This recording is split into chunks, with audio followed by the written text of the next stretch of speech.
चिनी aloe vera shampoo. जोहार पोताम Hansda channel रे सगुन दाराम। तिहिना भिडियो रे दो बोन नेला नोआ को जिनिस लगाव कते चेका आबो उपकार बोन ᱧᱟᱢᱟ।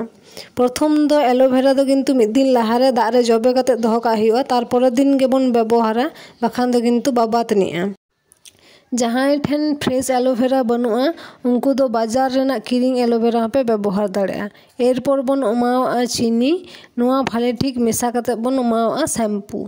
अच्छा अकोय को एखना वीडियो पे नेलदा ओना कमेंट रे लई ताबन पे और जहां पे कुसिया कान खाय वीडियो लाइक पे शेयर पे फेसबुक और इंस्टाग्राम रे पे फॉलो दाड़ेइया माला पोताम हांसदा मेनते मेना।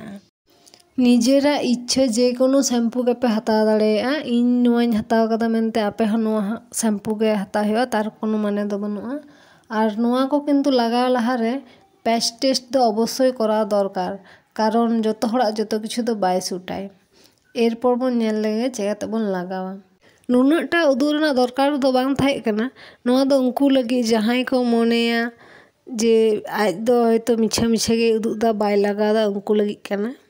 जतो किछु जहां वीडियो रिंग उदुगा जतो गिन इन दिन लगावा किन्तु एरपर ना रिजल्ट नेल पे।